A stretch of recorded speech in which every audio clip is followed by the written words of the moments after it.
So recently I've seen sort of this strange take emerge that art is all about the process, not the final piece, right?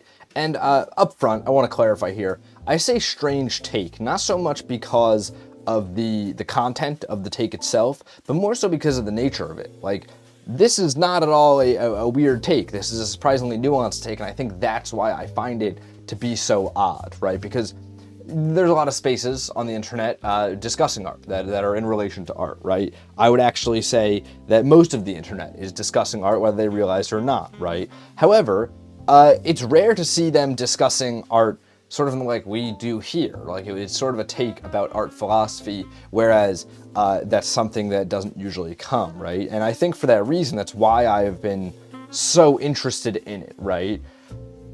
I also don't know if I agree with the take. I mean, that's obviously the second part of this, right?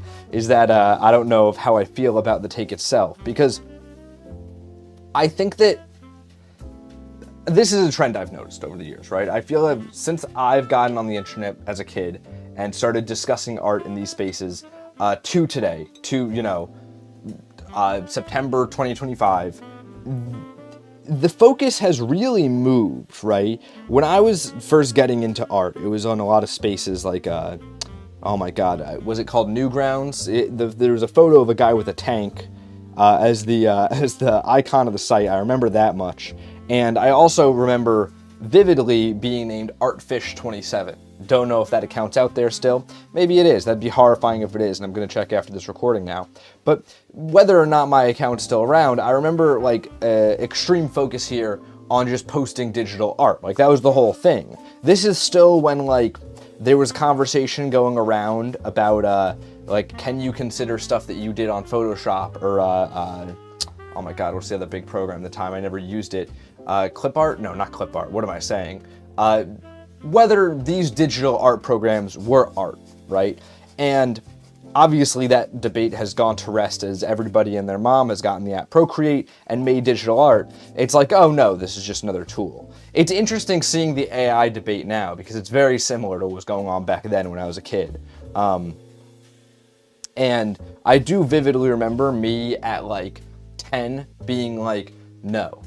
Digital art is not real art. I was weird about it. I don't know why. But, not to get too sidetracked here, there was a great focus on just product. And this is how the internet has almost always worked to this day. There is a focus on product, right? Make something cool, post it.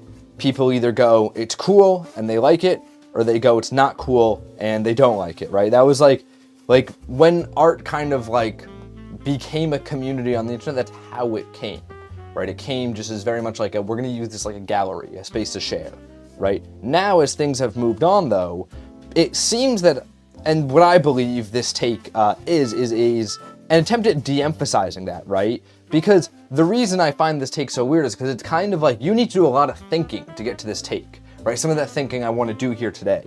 You need to be pretty. I mean, I feel like I'm almost being a little gatekeepy saying this, but you need to be pretty tapped in to art philosophy to really get to a take like this. And then I was thinking about it more, and I was like, I don't think that people, I don't think this is a take that people sat around and came up with in the annoying and dumb way that we do it here. I think it's a take that comes out of a very real sort of reaction to the way things are. That no, art is about how you do it. And I think that on a functional level, this is an amazing take for that reason. I really like it for that purpose because I think that, I remember as a kid, again, going back to these early days of these art communities on the internet that I found myself in, I, holding a sketchbook, felt weird about what I was doing because I was like, it doesn't look like that stuff I see online. And it even made me go as far as I saved up money as a kid to get the worst knockoff drawing tablet that I didn't know how to use, and I used Notes app because I was like, oh, my stuff doesn't look like the stuff online. I'm not a real artist. That's just the conclusion I came to, right? And I do think that for that reason, I look back to there when I think of this take, and I can't help but a little bit be okay, this is really good because that part of me as a kid that felt insecure sketching, which is, I mean, if any of you are familiar with learning to draw, that is probably some of the most impactful work you do, is when you're 10 years old in your sketchbook, drawing the dumbest and worst things on earth. It made me insecure about that, right? And it made me draw differently than I would have otherwise.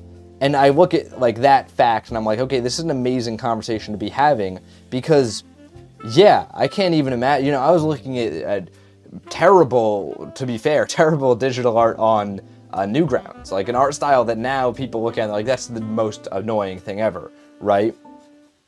Look, I was looking at some pretty ugly stuff going like, man, my stuff doesn't have the clean line work. It doesn't have the airbrushed coloring that everybody was doing back then. And like, it made me insecure. And this conversation I feel is good, because I can't help but think there's some other kid out there making art being like, man, like my stuff doesn't look like, especially now with all the stuff on social media. There is, the level of work you see on an average day, like, it's crazy to think of just the skill pool we all see every day now, because of just how many people are posting art.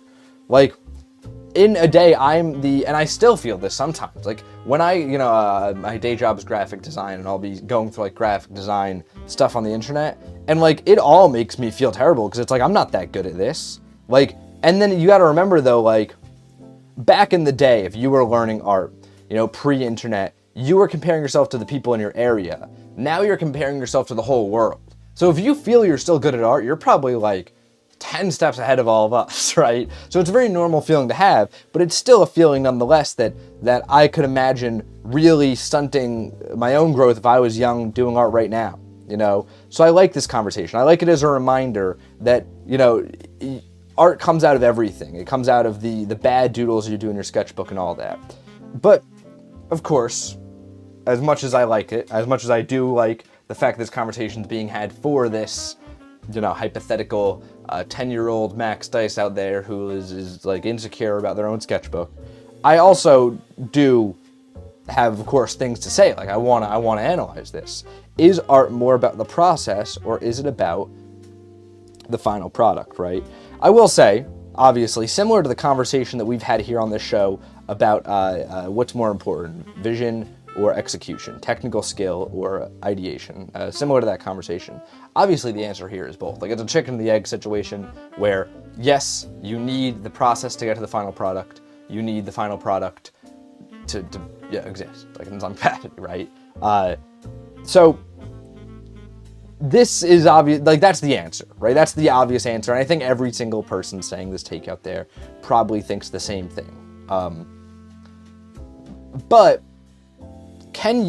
where does the art take place is a really interesting question, because like, there was no such thing as art that wasn't complete before, right? Obviously there was art that was never finished, like in the technical sense, right? Of like, if I took this painting right now and I stopped painting, yes, it would still be a painting. Like, we would not look at it as a painting that was finished, but it would be a painting nonetheless, right?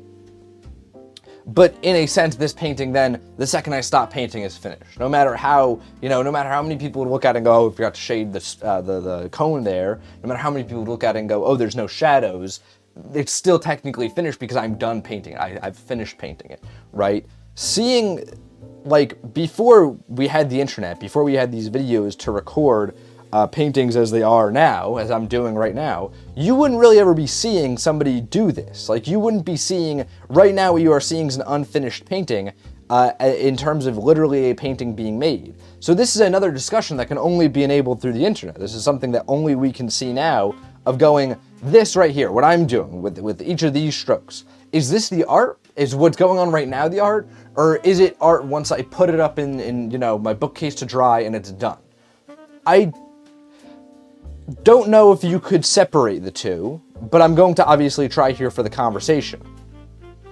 When does it become art is I think the big question we're asking here, right? And that's a tough question to answer, because let's run through some experiments, right? Let's say that I did one stroke on this canvas. I took this brush for the wash, as I do when I'm usually starting these, and I did one singular stroke, and after that I literally just stopped. I stopped altogether. Would that be art? Yes, it would be a painting. There are lots of paintings that consist of an extremely simple movement like that, right? And a lot of those paintings are considered to be great even, not because of the stroke being beautiful, but rather because it makes people think. If you stop a painting right as you start it, is that still a painting, right? This is an interesting question. So yes, that's a painting, that's art, okay. Now what if I get here and I go like this and then I don't do it? Is that decision, does that make that blank canvas art? I don't know. I mean, do you need to intervene into your supplies to make art? Probably, right? I mean, it's hard to argue you don't, but in a sense, a painting is made up just as much of its strokes as it's the strokes that didn't happen, right? So could you say that this canvas, by proxy of being a decision, is art? If the definition of art is the application or expression of creative skill and imagination, you are expressing a creative skill or some semblance of imagination by choosing not to create there. But you're not applying anything. But the definition says or. I go by the Webster's definition, by the way, just because, I'm not coming up with my own. I'm not smart enough for that. So with that in mind, I think actually the answer we could say is yes, that canvas would, in a really strange way, be art, because it is imagination being expressed, right? This really opens up a lot to be discussed though, right? Because what we're getting at here is not so much that art can be something as little as the idea, right? So then when we look back, when we take that and we try and reapply it to this question, is art the process or is art the final product? We have to ask very similar questions, right? We have to ask, if you just take the process, like if I were to take this recording, as I've made it here, if I were to take this and I were to stop it right now, and then this canvas, this painting is done, right? Now that the painting has been finished, but the second the camera stop, I light this on fire. I light up the painting. Is that the process only? The painting no longer exists. The painting does not exist in any capacity point. Now the process only is what exists. Is that art? Is the process that happened there art? Yes. Is it more important than the final product? In that scenario, yes, because there is no final product. I guess you could argue the videos would be the final product. There's a recording of this happening. So if that's the final product, then is the video of it happening more important? Some may argue yes, because if there was no video of it happening, nobody would ever know that it happened, right? So can you have art that cannot be consumed? I mean, many consider art to be a form of communication. So I guess no, you can't have art that can't be consumed, is what many would say, right? If you fall into that camp. So in that sense, I am a little bit tempted to be like, I don't know if process can be more important, because I think that cutting to the core of this conversation, we're asking, is the more important part of the art being created or the art being consumed? I will say actually up front here too, if you are an artist, you need to focus on the art being created, obviously. To me, this being done is far more important than all of you watching it. I'm sorry, I don't mean that in a rude way. I just mean that in a very direct way of this is what matters, right? Me doing this is the far more important part than, people watching it. Somebody might be watching this right now like, I hate this. This is really dumb. Somebody might be watching like, I love this. That can't matter in comparison to the process of what's going on here. So in many ways, you could say that this is almost an epitome of process coming before the final piece, right? So for artists, I think it's very important to take the answer that yes, your process is more important, because that's where the magic happens, right? But nobody could really, the process would almost be meaningless without having a final piece to look at, without having a final thing that came out of that process. So in that regard, I'm really tempted to go, the final piece is more important. And other evidence that I have for why I think this would also be that art can be made by any process, right? Like if Picasso did a little doodle in 5 minutes and handed it to somebody, as I believe he did once, that is still a Picasso. That's still a beautiful piece of art, right? If it is beautiful. I've never seen it. The process didn't matter there at all. It's all about the final piece. So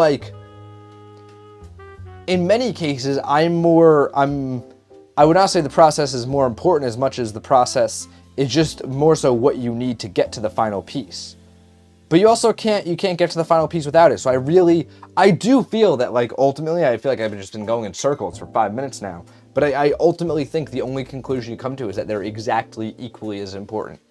I really do. But I'd love to hear your guys' perspective. I'd love to hear an alternate perspective on it. This is the painting. Go check it out on the TikTok and the Instagram. And until next time, guys, gals, and pals, my name is Max Dice. This has been Paint Talk episode 262. I'm here every morning, painting and talking with you all.